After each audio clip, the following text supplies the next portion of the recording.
Good morning, नमस्कार। अनुक्रमानुपाती एवं व्युत्क्रमानुपाती विचरण, डायरेक्ट एंड इनवर्स वेरिएशन, ये कक्षा 8वीं के विद्यार्थियों के लिए है।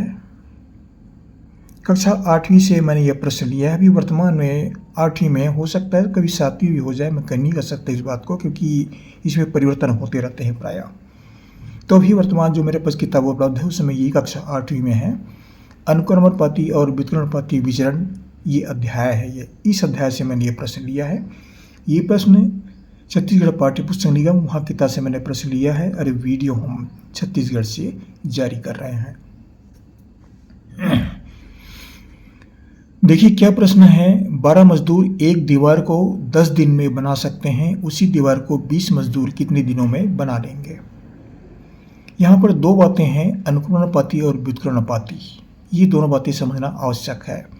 अनुक्रमानुपाती क्या है? अगर एक संख्या को बढ़ाएं तो उसकी संगत दूसरा अनुपात, दूसरी संख्या बढ़ती है तो ये अनुक्रमानुपात में आता है।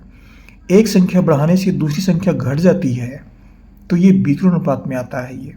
तो ये व्युत्क्रमानुपात का उदाहरण है। यहाँ पर कैसे आता है ये? जैसे 12 मजदूर है, एक दीवार को 10 दिन बनाते हैं। अब यहाँ पर देखिए मजदूर की संख्या बढ़ा दी गई, 12 की जगह में 20 कर दिए, तो निश्चित रूप से दिनों की संख्या जो है वह कम हो जाएगा। ये 10 दिन से कम ही बनाएंगे, 10 दिन से कम उत्तर आएगा। तो ये संख्या यहाँ पर मजदूर की संख्या बढ़ा रहे हैं तो दिनों की संख्या घट जाएगी। तो ये उदाहरण किसका है? ये व्युत्क्रमानुपाती का विचरण है। ये इस नियम का उदाहरण है। ये तो इस नियम से हल करेंगे।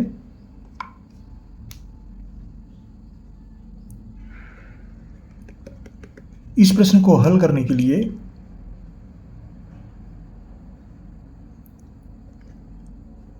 बारह मजदूर, दिनों की संख्या है 10 दिन, 10 दिन बना लेते हैं। अब दीवार वही है, मजदूर की संख्या बढ़ा देते हैं, ये होता है 20 मजदूर। तो दिनों की संख्या कितनी होगी? ये मान लो x है, x दिन में बनाते हैं, या y दिन में बनाते हैं। a b c कुछ भी ले सकते हो, कोई जरूरी नहीं कि x ही ले, और कोई भी बीजीय राशियां भी ले सकते हैं। तो इसके लिए कॉलम तैयार करते हैं। ये कॉलम बना कर रखा है हमने। मजदूरों की संख्या ऊपर में लिए हैं, मजदूरों की संख्या, नीचे में लिए हैं दिनों की संख्या। मजदूरों की संख्या को हम x से व्यक्त करते हैं और वो दिनों की संख्या को y से व्यक्त करते हैं। मजदूरों की संख्या यहाँ पर 12 है, तो दिनों की संख्या कितनी है? 10। तो दिनों की संख्या के नीचे कॉलम में लिखेंगे 10। मजदूर की संख्या यहाँ पर 20 हो गई, तो कितने दिन बनेंगे? यहाँ पर हमने x लिया है तो यहाँ पर लेते हैं x। इसको x1 बोलते हैं, इसको x2, इसको y1 बोलते हैं, इसको y2।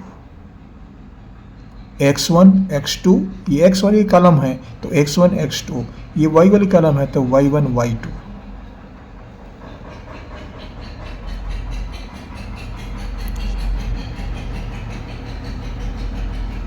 व्युत्क्रमानुपाती विचरण नियम से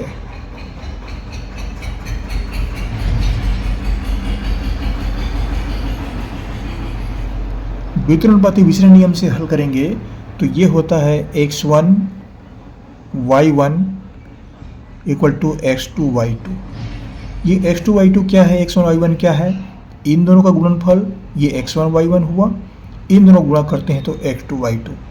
ये नियम मान लो याद नहीं है तो इन दोनों गुणा करेंगे बराबर इन दोनों गुणा करेंगे।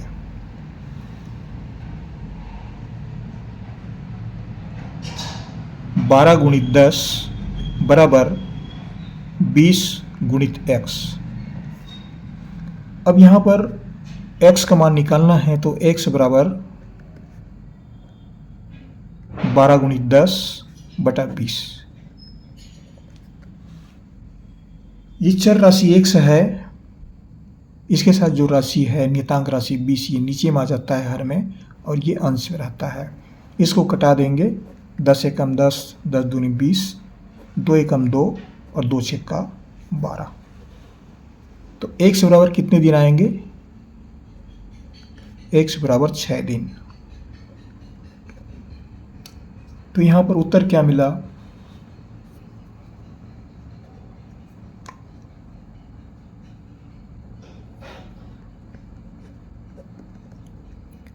बीस मजदूर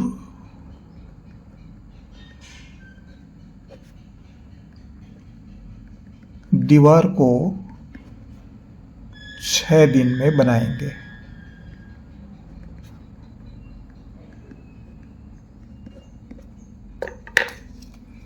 छह दिन में 20 मजदूर जो हैं उस दीवार को तैयार कर लेंगे। ये इस प्रश्न का उत्तर होता है।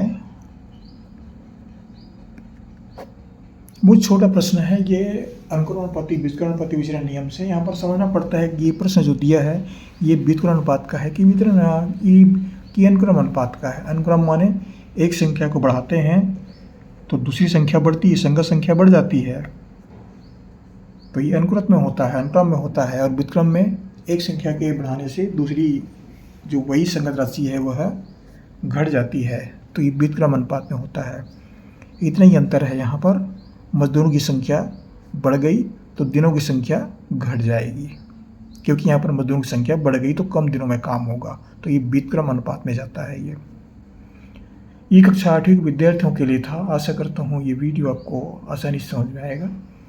और जो विद्यार्थी मेरे गणित पढ़ते हैं ज़रूर सब्सक्राइब कर दिया करें। सब्सक्राइब एक हमारे लिए तो अनिवार्य प्रक्रिया होती है, ज़रूर किया करें, कर दिया करें, एक ही बार करना पड़ता है।